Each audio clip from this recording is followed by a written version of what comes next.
Alright, a quick walk around the backyard just to see what's been happening.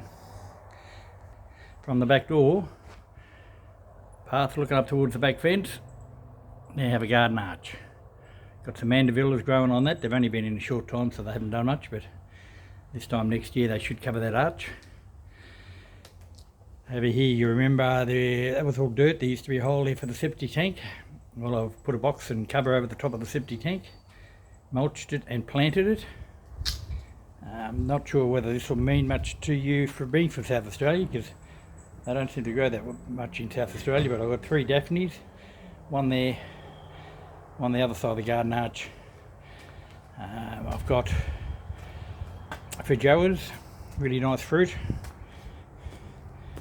Another one there, another daphne there, hanging off the back veranda. I don't know if you can really see them. I've got some strawberry tubes. They didn't do that well this year. I let them go a couple of days without water. I've realised they need watering every day. Down the side of the yard here, give you some context. You remember the tree. You remember you had a water tank in here. I've moved that. I've got a couple of hebes in the garden there. I've got some oleanders up the top there. And this side here, these posts, I've got posts here, they're coming out. I've got to replace them, but I'm going to put a folder line up there, clothesline. Sick of walking in my undies when I walk out the back door, you'll know what I mean. And down the side of the house, I've got rid of that shade mesh. As you can see, I don't know whether the cats were around when you were here, but they're still there, about 9 of them. Okay, let's keep walking. As I say, your water tank's gone.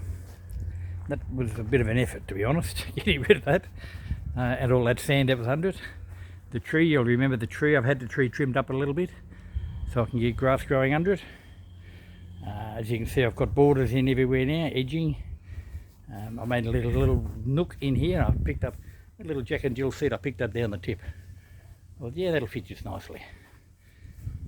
So all along the back fence, you can see sleepers, another garden bed in front.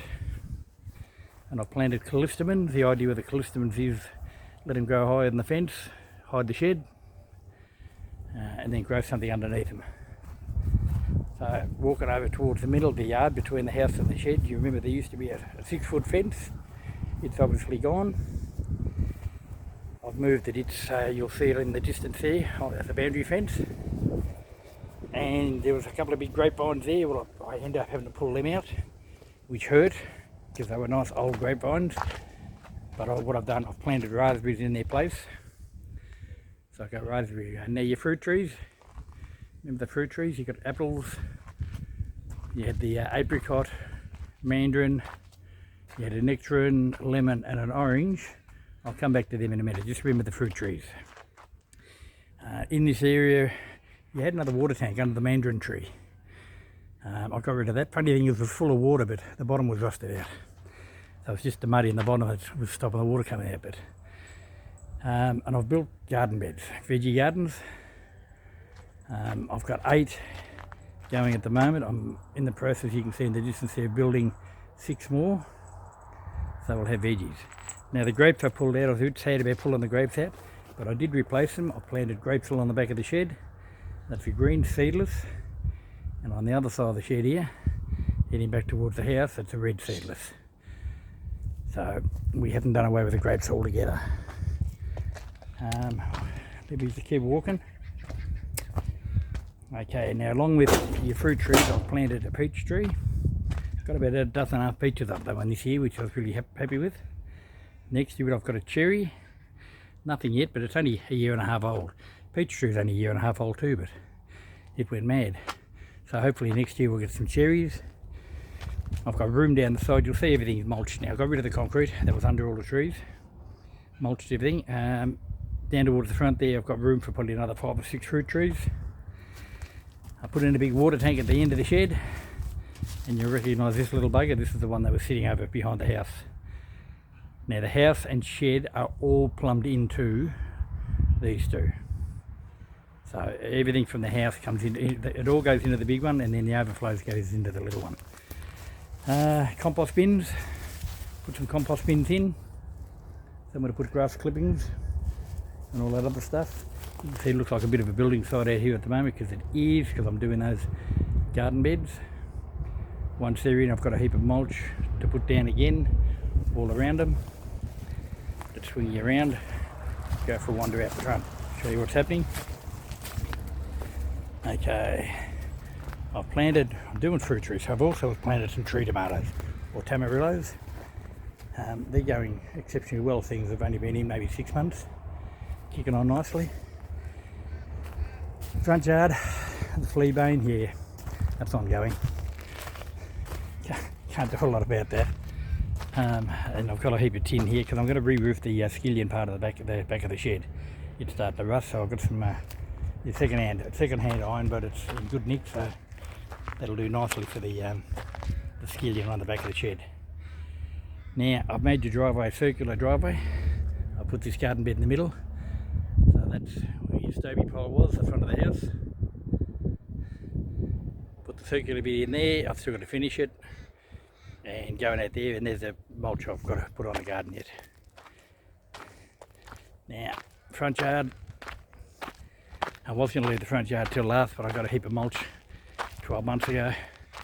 So I've killed the cooch out the front here and mulched it to about 200 mil, between 200 and 300 mil thick, and did the nature strip as well. So let's just show you a view from the front, and we'll pan around. Remember Christian's car yard? So there's the house. Strange car in the carport, I know. The shed. And a Jimmy Geiger's block. That's been sold twice since he moved out. There's a young couple from Cal got it now, but I haven't seen them for 12 months, so I don't know what they're doing, but okay. So I'm just going to walk back in the backyard, get up against the back fence, and do another pan around from the back fence.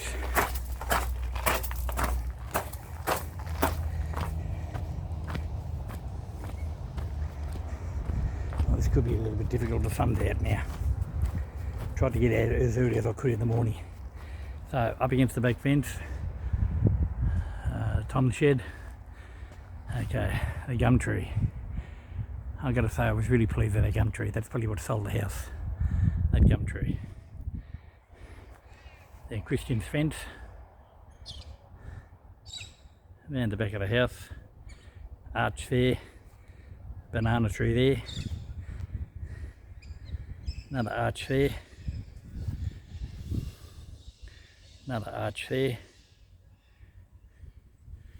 Raspberries and all the garden beds.